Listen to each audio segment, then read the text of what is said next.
This presentation will describe the impacts of migration on Filipino women and their families in the Philippines. Filipinos have been traveling overseas for employment since the 1920s. In 1974, working abroad was encouraged as a strategy to pull the Philippines through the global economic recession caused by oil price hikes. Filipino women are highly sought for as living caregivers in the global north, and Canada is one of the many countries that hires them to do care work for Canadian families. Nandita Dogra talks about the third world woman in her article, that they are often perceived as nurturing and motherly by people in the north.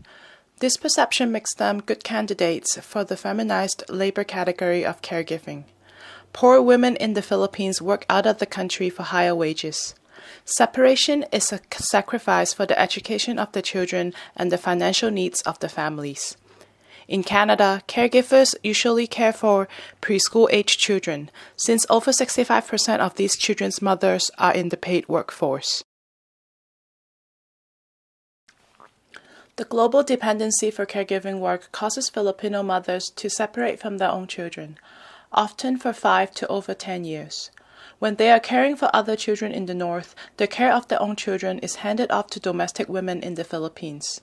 Children of migrant women are usually cared for by relatives or by domestic women hired as caretakers.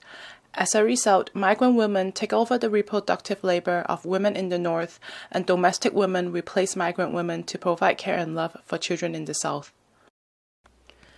Filipino migrant women work under the live-in caregiver programs regulated by Immigration, Refugees, and Citizenship Canada. Caregivers receive a wage from the host families, and they are provided with a room in the family homes, although it is a room that they have to pay for by wage deduction. Migrant workers under the LCP are systemically discriminated because they do not enjoy the same rights that are granted to other foreign workers in Canada. In 2013, an advocacy group called Migrant Canada criticized the treatment of foreign caregivers in a list of recommendations to the federal consultations on the temporary worker programs. Migrant Canada asked the federal government to abolish and amend current legal regulations that limit the freedom and rights of migrant workers.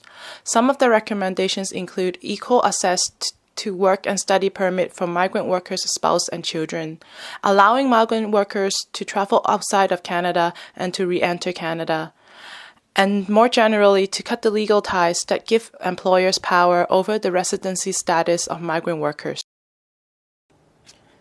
Since live-in caregivers can obtain permanent immigration status, they should be seen as potential future Canadians, and their contributions to the Canadian economy should be recognized. Issues related to immigration status can be complex and politically controversial, but incremental changes can be made to gradually improve the live-in caregiver program. Employers of live-in caregivers should be required to pay for trips for caregivers to reunite with their loved ones. It is a gesture of care for the emotional well-being of migrant workers and their families abroad.